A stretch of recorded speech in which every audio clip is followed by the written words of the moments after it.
j'espère que vous allez bien. Bienvenue sur ma chaîne. Ici, on parle de comment bien vivre tout en dépensant peu, des astuces beauté avec des ingrédients naturels et un tout petit peu des recettes culinaires. Si cette aventure vous plaît, n'hésitez pas à vous abonner pour ne pas rater une prochaine vidéo. Aujourd'hui, on va parler de la maternité. Pourquoi la maternité? Je pense que c'est un sujet assez particulier dans lequel on a tendance à glorifier ou à mystifier certaines choses concernant les coûts ou les finances. Ici, je parlerai des achats indispensables et des achats nécessaires, ceux qui m'ont particulièrement servi et ceux qui m'ont le moins servi, comme quoi on peut s'en passer un peu de tout, parce que sur la plateforme, je trouve que on en parle de beaucoup, il faut ci, il faut ça. Du moins, si vous ne pouvez pas, je pense qu'il y a des alternatives. Et ici, aujourd'hui, je parlerai des différentes alternatives, comment s'en passer de toutes ces dépenses qui sont entre guillemets luxueuses et pas indispensables. Voilà. Donc, pour ma part, on va commencer premièrement par le monde des biberons, les stérilisateurs biberons, le chauffe-biberon, les gouttoirs de biberons, les sèche-biberons, enfin, tout cela, c'est bien beau quand vous entrez dans une cuisine, vous voyez tout ça disposé, aligné là, voilà, un bébé à la cuisine. Enfin, c'est beau, mais en même temps, c'est pas indispensable. Comme quoi, vous pouvez vous en passer de ça. Le sèche-biberon, personnellement, moi, j'ai eu à sécher le biberon sur un plateau. Et dès qu'il sèche, je referme le biberon. Quant au chauffe-biberon et tout, à l'hôpital, déjà, on vous dira que le bébé peut consommer un biberon à température ambiante. Tout le monde voudrait que, oui, la nourriture soit un peu chauffée, un tout petit peu, voilà, avec une bonne température. Vous voulez chauffer le biberon de l'enfant, peut-être. Bon, c'est pas trop nécessaire dans la mesure où le biberon, l'enfant peut prendre un repas à température ambiante. J'ai été victime. Au tout début, je voulais que l'enfant mange avec une bonne température. J'avais tendance à chauffer le biberon dans un bocal où j'ai tiédi de l'eau. Je mettais le biberon, voilà, au bain-marie. À la longue, j'ai vu que ça me prenait plus de temps, c'était moins pratique. Vous voyez, la nuit, s'il faut donner le biberon à l'enfant, vous devez rentrer à la cuisine, chauffer de l'eau, voilà. Enfin, j'ai stoppé ça vite fait, j'ai compris que l'hôpital avait raison. Quant au stérilisateur de biberon, c'est pratiquement pas nécessaire dans la mesure où l'hôpital déjà vous le déconseille, comme quoi on n'a plus besoin de stérilisateurs de nos jours, le biberon seul se lave à de l'eau et du savon. Vous voyez tout ça, mais j'ai eu à l'utiliser. Toujours comme jeune maman, j'étais excitée. Voilà, il me faut ça. Je l'ai utilisé 2-3 fois. Après, le stérilisateur est comme ça me prend de la place à la cuisine. Enfin, c'était pas très pratique. Pareil pour le chauffe-eau. Enfin, tout ce monde des biberons là. J'ai réussi à m'en passer et du moins faites comme l'hôpital vous le recommande, ou ne cherchez pas à être la baby mama la plus moderne, la plus voilà, non seulement ça va vous coûter financièrement et en termes d'espace, particulièrement si vous vivez en Occident. Deuxièmement, toujours dans la nutrition des bébés, vous allez entendre qu'il vous faudra des habits spéciaux allaitement. Mais récemment, j'ai découvert la méthode Double Wear.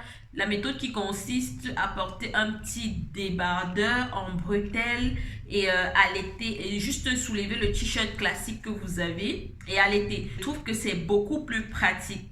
En termes de finances, vous n'en avez pas pour beaucoup. Toujours parlons d'habillement. On va parler d'habillement du bébé, du nouveau-né et tout. Vous savez, quand vous êtes enceinte, vous faites des magasins ou des boutiques et tout, vous allez trouver des petites pièces mignonnes. Vous aurez tendance à vouloir tout acheter d'un coup. J'ai été victime, mais j'ai eu acheté par exemple des petites chaussures là, vous voyez, des petites baskets là pour les bébés et tout. Je vois 1 mois, enfin, des pantalons jeans slim pour les bébés 1 mois, 2, 3 mois, des vestes en cuir. À un moment donné, il faut savoir que le bébé, quand il est tout petit là, 1 mois, 2 mois, il n'a besoin de rien d'autre que des vêtements amples. Qui dit vêtements amples dit pyjama. Donc, le bébé sera la plupart du temps à l'aise en pyjama. Oui, quoique vous aurez besoin parfois de mettre des mini-robes ou des petits shorts si c'est un garçon avec des t-shirts et tout. Oui, vous voyez, mais aller à investir genre des vêtements swag et tout pour un nouveau-né, franchement, ça vaut pas la peine parce que déjà, votre bébé sera pas à l'aise. Le temps que vous prendrez juste pour enfiler un pantalon jean à un nouveau-né, franchement, vous verrez tout de suite que vous êtes en train de lui faire de la peine. Les petites tailles là, c'est pas conseillé d'acheter beaucoup. Oui, on me l'a dit. Ah non, on n'achète pas beaucoup. Les bébés ça grandit vite. Oh voilà. Enfin, vous voyez, quand vous êtes jeune maman là, vous avez envie de voir de vos yeux. Tout ce que je peux vous conseiller, hein, déjà de un, pour les vêtements de bébé, n'achetez vraiment pas beaucoup. Moi, je vous dis en tant que jeune maman, je vous dis pas en tant que les maman là, en tant que jeune maman, n'achetez pas beaucoup. Juste quelques pièces. Et quant au body, je vous conseille des bodys croisés, des bodys kimono. C'est plus pratique les bodys en kimono. Vous verrez ça de vous-même. Contre à l'usage des vêtements, je vous conseille de laver petit à petit. Donc, c'est-à-dire, ne jetez pas des vêtements de 6 mois et les lavez immédiatement. Parce qu'il pourrait s'avérer que quand votre enfant a 2-3 mois, les vêtements de 6 mois n'entrent plus sur l'enfant. Donc, autant vous dire que la déception devient de plus en plus grande. Vous voyez? Donc, un, achetez petit. Et deux, ne lavez pas tout d'un coup. Parce que moi, j'ai des vêtements de ma fille. Enfin, elle ne les a pas portés. Mais j'ai dû les laver. J'ai dû enlever l'étiquette. Vous voyez un peu. Donc, c'est pas très pratique pour moi encore d'en donner à quelqu'un d'autre en disant tiens, je dois me justifier en disant non, elle n'a pas porté, j'ai juste enlevé l'étiquette. La troisième chose sera le transat de bébé. Maman, on rêve tout d'un transat automatique qui fait le berçage de bébé. Du moins, laissez-moi vous dire que le bébé n'a pas souvent besoin de tout ça. Moi, j'ai personnellement opté pour un transat qui est très simple, comme particularité, juste les vibrations, la musique et des petits doudous et petits jouets là. Qui vous dire que quand j'allume la vibration, ma fille est crie comme pas possible. Pour elle, c'est vraiment pas nécessaire. Vous voyez déjà, ça veut dire que cette option là, c'est pas pour elle. Les jouets devant là, quand ça balance encore, ça va. Mais quand ça vibre en même temps que ça balance, oh là là. Comme quoi les transats sophistiqués, etc. là, franchement, vous n'en avez pas besoin. Il y a des tapis d'éveil qui commencent à la naissance, vous voyez. Donc déjà, l'enfant est sur un terrain plat à la maternité. On me l'a recommandé, mais moi je trouvais que c'était très tôt pour moi de laisser un bébé sous un tapis d'éveil. Ils appellent cela la motricité libre. Je ne sais pas si c'est comme ça qu'on se dit, enfin, que l'enfant essaie à se développer de lui-même, ce genre de truc. Pour moi, c'était très tôt. J'ai dit, bon, il va falloir quand même un transat. J'ai commencé à mettre l'enfant dans le transat à 1 mois. Aussi bien que c'était mentionné transat 0 mois plus, là, comme quoi ça commence à la naissance. Moi, perso, j'ai mis ça. J'ai mis l'enfant dedans à partir d'1 mois. Et autant vous dire que après 6 mois, là, l'enfant n'en a plus besoin. Enfin, quand elle est dedans, elle est placée toute seule. Enfin, l'enfant veut sortir. Donc, au bout de 6 mois, elle n'a plus besoin. Elle cherche maintenant à se déplacer. Il vous faudra maintenant un trotteur. Donc, et même ce trotteur-là, c'est souvent déconseillé. Il faut bien regarder certains articles sur Internet. Là, il y a des trotteurs, enfin, je sais pas comment on les appelle. C'est comme une brouette, là. C'est ce qu'elle a. C'est comme une brouette. Elle se déplace avec lui pour apprendre à l'enfant à marcher. Mais les trotteurs déjà très gros, avec 4 roues, là, ils estiment que la colonne vertébrale de l'enfant n'est pas en équilibre. Son dos n'est pas très équilibré. Ça cause souvent des malformations lombaires. Donc, pour moi, je vous conseille déjà de vous renseigner là-dessus si ça vous intéresse. Et si ça ne vous intéresse pas, enfin, tant mieux. Ensuite, on va parler des coussins d'allaitement. Enfin, les coussins d'allaitement, vous connaissez tout ce truc-là, voilà. Moi, je l'ai utilisé pendant 2 semaines, 2 à 1 mois. Il m'a servi justement au tout début de coucher l'enfant parce que j'estimais que dans son lit, le lit était beaucoup trop grand pour elle. Donc, pour un peu la sécuriser, je la couchais sur le coussin d'allaitement. En gros, pour moi, c'était pas utile. Ça m'a pas aidé pour l'allaitement. Mais pour certaines femmes, elles estiment que oui, c'est bien déjà pendant la grossesse et pendant l'allaitement. Personnellement, moi, ça m'a pas aidé plus que ça. Donc, comme quoi, on n'a pas forcément besoin de tout cela. Maintenant que bébé a mangé, s'est reposé, qu'est-ce qu'on peut faire? Se balader, non? On va parler de comment se déplacer avec l'enfant et tout. Bien évidemment, il faut la poussette, le sac à langer. On va un peu parler de la poussette dans la mesure où il y a plusieurs poussettes sur le marché. Des plus luxueuses aux moins luxueuses. Toutes font l'affaire. Toutes font l'affaire. Maintenant, ça dépend du besoin que vous approuvez. Partez par exemple en montagne. Oui, l'utilité serait d'avoir des grosses poussettes avec des grosses roues là pour éviter le choc. Mais si vous savez de vous-même que vous partez pas en campagne, vous ne partez pas en forêt, vous n'allez nulle part. Vos déplacements, c'est de chez vous pour la maternité sur un terrain plat ou dans une voiture. Pourquoi bon acheter ces grosses poussettes là, déjà qui sont encombrants? Personnellement, moi j'ai opté pour une poussette de taille moyenne. Donc aussi le siège pour l'enfant de 6 mois là. Et je trouve que ça va la faire. Par exemple, j'ai pas opté pour la nacelle. La nacelle est bien, mais si vous n'avez pas d'argent, vous n'avez pas d'espace où le stocker, ça sert à rien de l'avoir juste pour prendre des photos et poster sur Instagram. On n'avait pas. Il y a des poussées de 80 €, 60 € qui font bien l'affaire, qui viennent en pousser double. Ensuite, on va parler toujours de ce qu'il faut pour avoir à l'extérieur. Certaines personnes vont vous dire le bébé a besoin de doudou, de tétine, nanani, nanana. C'est pas tous les bébés qui en demandent. Ce que j'ai compris, c'est que si votre bébé ne prend pas de doudou, ne prend pas de tétine, ben, c'est plutôt tant bien. Parce que l'enfant pourra facilement se séparer de vous. L'objectif d'avoir ces doudous-là, c'est pour remplacer la chaleur maternelle, pour aider le bébé à se retrouver dans l'environnement où il se trouve. Et parfois, on vous demande d'en avoir 2, 3. Dépendamment de où vous faites garder votre bébé. Vous voyez, donc c'est déjà un petit coût. Même si vous achetez ces doudous à 5 €, si on vous demande d'en avoir 3, ça fait 15 €. Et ensuite, le changer régulièrement. Pareil qu'il s'agisse des tétines. La mienne n'a pas voulu tout ça. Elle n'a jamais pris de tétine. Elle n'a jamais pris de doudou. J'ai eu à mettre les doudous dans son lit. Ensuite, il vous faudra le sac à langer. Est-ce qu'il faudra investir dans un sac spécialement à langer pour bébé? Et quelles sont les alternatives? Si vous n'avez pas les moyens, comme je dis, cette vidéo vraiment c'est pour les petits budgets et ceux qui n'ont pas de moyens, ceux qui sont dans une optique de ne pas dépenser pour dépenser. Un sac classique, un sac à main très grand pourra faire entrer des couches, les dosettes de biberon, 2-3 vêtements, une serviette. Dans les sorties toujours, un sac classique fait l'affaire. Personnellement, moi j'en utilise un sac à langer parce qu'il me l'a été offert.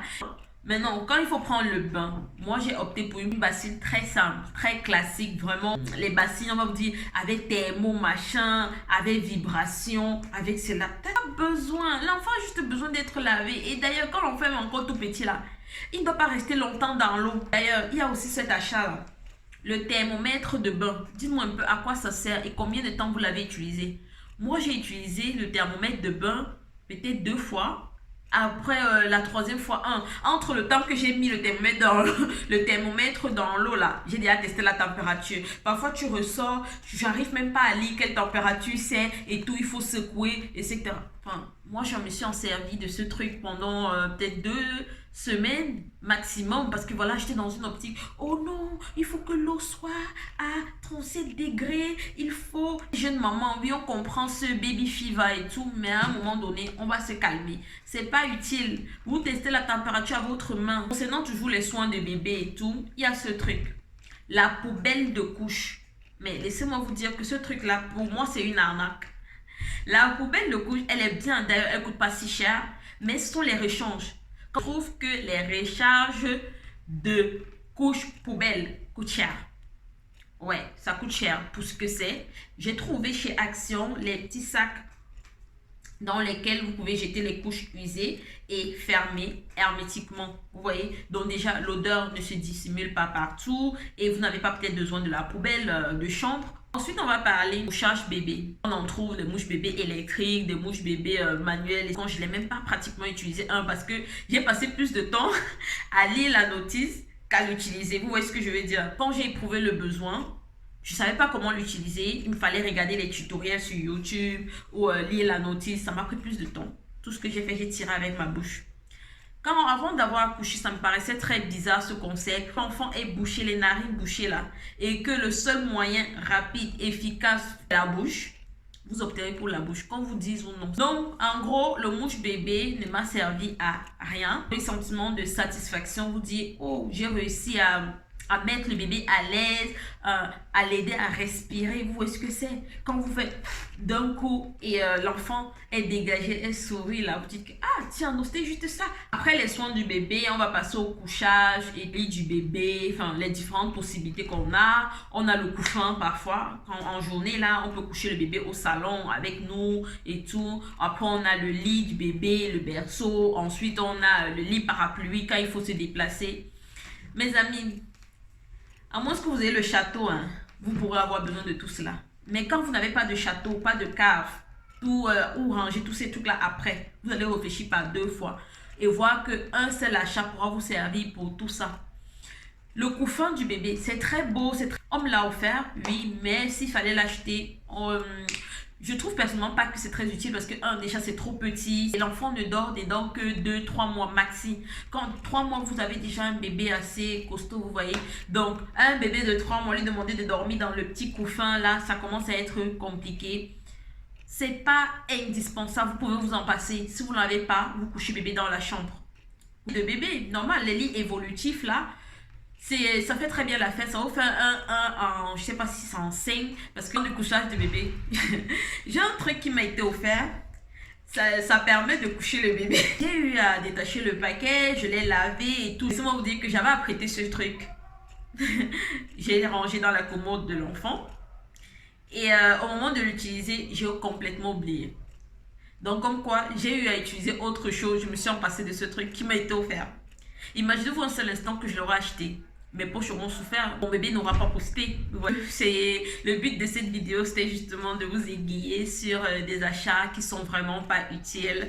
Après, il y a aussi l'instinct maternel qui joue pour beaucoup. Je sais que certaines mamans sont senties parfois coupables de ne pas pouvoir offrir cette X ou Y chose à leur enfant. Donc, ceci étaient mes petites astuces, mes petites remarques que j'ai faites en regardant ma liste des naissances. Et j'ai voulu les partager avec vous dans un but d'aider certaines personnes, d'aider les futures mamans, les mamans en elles-mêmes, vous voyez. Si ça peut aider une ou deux personnes parmi vous ou dans votre entourage, n'hésitez pas à partager cette vidéo afin que cette personne puisse être davantage aiguillée, édifiée quant à la maternité. Et ce sera tout pour cette vidéo. J'espère qu'elle vous aura plu, aidé sur un point ou sur un autre. N'hésitez pas à me dire en commentaire si vous avez trouvé certains autres éléments que ce que j'ai cité indispensables.